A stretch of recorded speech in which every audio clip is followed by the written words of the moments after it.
Hello and welcome back to Saul Online. Today we have Ward 1 candidate Christopher Newman. Hello Christopher. Hi, how's it going? Is this your first attempt at politics?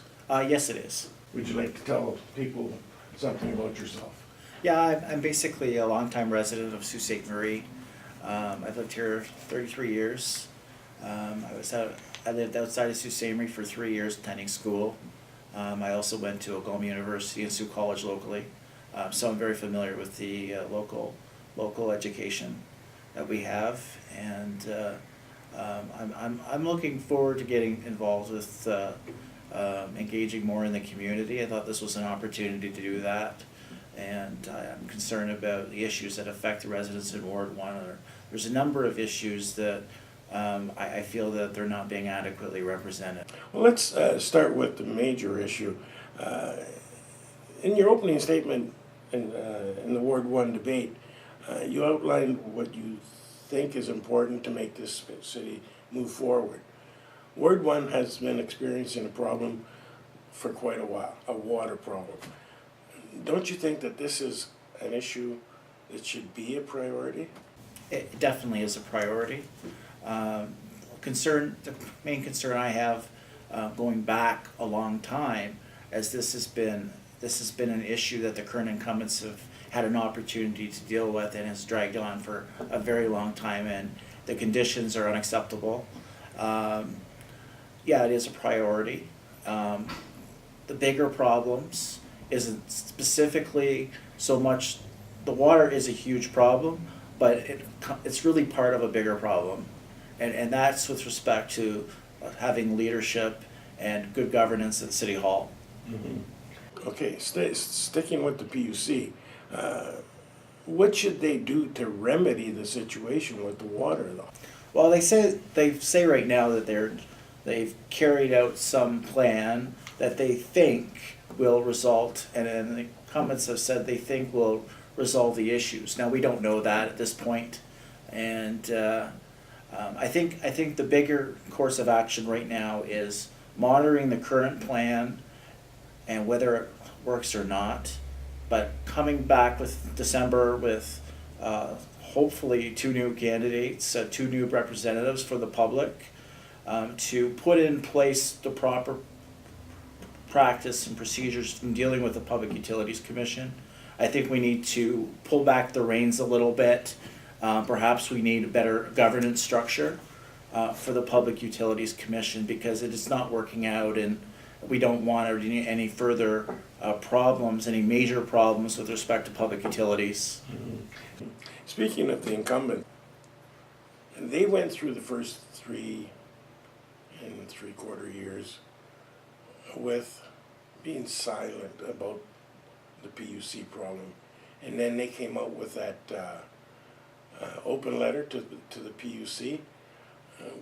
Do you think that was an election ploy, or what do you think about that? Well, I don't think it was. It may or may not have improved communication, but the bigger problems, I don't feel that they've taken enough of a position to affect positive change. They haven't taken enough of a position to deal with the governance, and that's how I feel about it. If the city, certain decisions that the PUC has made probably are not in line with public's priorities. They've, new infrastructure that was likely not necessary, new building. Some people may feel that that's not a prudent use of public funds, and perhaps certain decisions like that should have been reserved to City Council. You stated that you wanted public input in the decision making down at City Hall. How do you think that should be carried out? Yeah, I think it should be carried out 2 different ways. The first way is we want councillors to be open and transparent and accessible to the constituents. I know for the most part it's not considered a full-time position. That somewhat concerns me, but we need to be available to our constituents so that they can feel like they can come to us and that we have a place that they can come to. And I don't know what the answer to that is in terms of, do we need a constituency office or not. to serve our constituents better so they can come in and we can deal with them. That may be too costly, but we want to be accessible. It have to be accessible so they can call us and we can, they feel like they can talk to me and they feel that their concerns are being taken seriously. That's the most important part of it. The second aspect of public involvement is utilizing the city's own authority to create a committee structure whereby important issues can be studied, important issues that concern constituents as a whole. A committee can take action, a committee can have a general mandate to hear concerns from the public, study it, and make recommendations to council. I also like to see a committee structure where the city bylaws are more open for more public consultation through a formal process, and a lot similar to the way that provincial laws are made. Mm-hmm. But are you speaking one committee or one committee per ward? No, in terms of committees, we're talking the whole city. And there would be different committees, they'd have different subject matters. So you could have and one committee may have more than one mandate. Right now, we have a number of committees, but perhaps we can refocus them. So more, and in some cases, you can have members of the public sitting on those committees as well. You would have one councillor sitting? That's definitely an issue. So certain types of committees should have a majority of elected representatives. You also stated that council should take a pay cut? Yeah, I think at this stage in time, a moderate reduction back to the 2010 levels is appropriate. I've talked a lot about building up Sault Ste. Marie. We have some good things that are going forward. We want to take advantage of all that it has to offer, but a lot of people feel that, I feel that going forward, we want to create the foundation and have a strong framework to build better opportunities. So, I want us to debate and redefine the role of city councilors. Maybe they can take on some additional responsibilities to bring us forward. That may mean that there needs to be an adjustment. In the short term, I'm thinking we could just go back to 2010. It's not a very large reduction, relatively speaking. Yes, but don't you think by reducing the pay would eliminate a number of qualified people that would want to take on a councillor's job or a mayor's job because of the very minimal pay they were getting?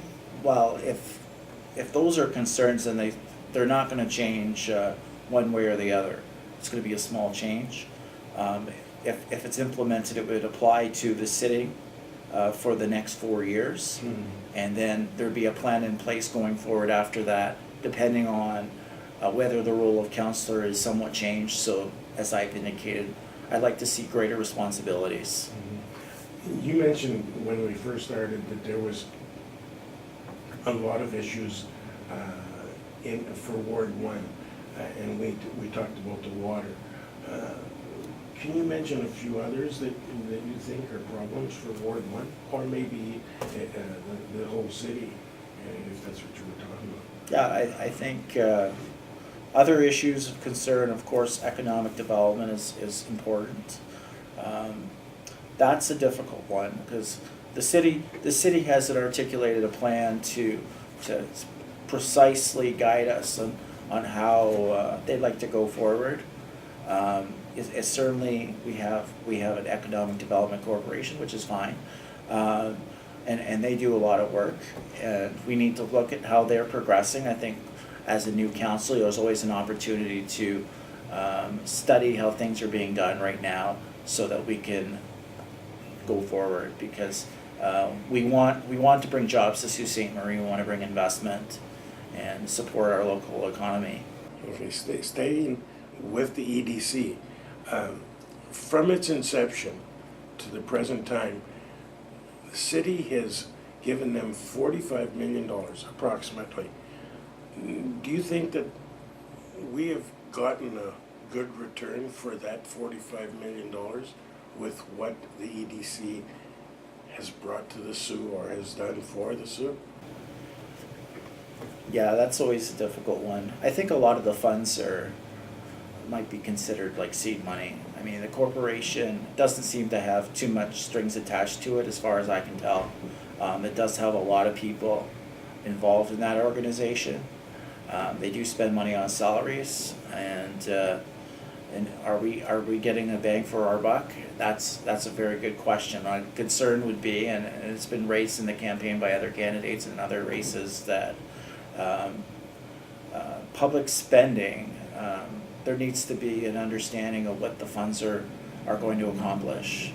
I don't think we should be giving any municipal corporation funds without a plan and without, and I'm not saying they don't have a plan, but public funds should be dedicated to specific objectives to be realized. The condition of the roads in our city is horrendous. Do you think that repairing them is a priority ahead of any other new projects coming in? Yeah, the roads have to be maintained, and if they're not being maintained at appropriate standards, then that's not acceptable.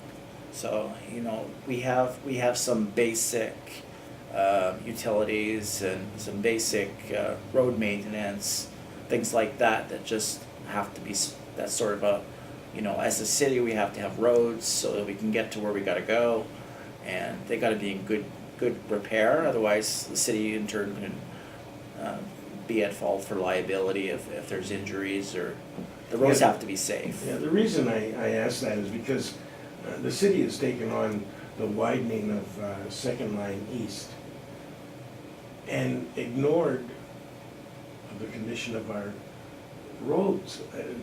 Don't you think that a big project like that, where they've been spending millions, those millions could have been used to repair our roads that are in such bad shape first, and then gone to the widening of Second Line East? These are, of course, the roads, keeping the roads in good repair is an ongoing issue. It doesn't ever go away, it stays with us. So we have to have funds available to do that. It's simply a question of a good budgetary controls and decisions being made, not likely necessarily by council initially, but being recommended through the Chief Administrative Office. Let's go to downtown. Downtown has had a big problem attracting people and keeping businesses open. What do you think we could do to enhance the downtown to attract more people? Yeah, the downtown is problematic. I've seen other communities having very successful downtown. It should be a core part of the city. It should be lively, and it should offer a fair range of services and you know, be the place to be. But it needs to be revitalized. I understand there's a downtown association, and the city needs to be more involved with. I think the chamber can help to some extent, and deal with the downtown businesses that are in place, from my perspective, the issue has to be studied perhaps more extensively. Obviously, they haven't had as much action in this area as we'd like to see. Reducing taxes for businesses or landlords of the buildings, is that an option? Precisely. Well, we can always do those types of things. So, if a particular part of the downtown, we have to make some decisions about what type of investment we'd like to come in, what type of services, and how we want to change the spirit of the downtown. So, you know, businesses can be given a benefit to specifically invest in the downtown as opposed to another part of the city. Those are the types of decisions that can always be made. I thank you very, very much for coming in. Would you like to say something to the constituents of Ward 1? I certainly would like to do so. The constituents have to make a decision, perhaps some have already done so. If you're voting on one of the remaining advanced poll days, or if you're going to vote on October 27th, you have a very important decision to make. I think this municipal election presents an opportunity to decide what type of city you want to build going forward. I certainly would urge you to consider voting for my candidacy. Also keep in mind that you have 2 votes, and you can also vote for another candidate as well. Thank you very much. We've been talking with Christopher Newman, candidate for Ward 1. I'm Mike Caruso for Sioux Online. Thank you.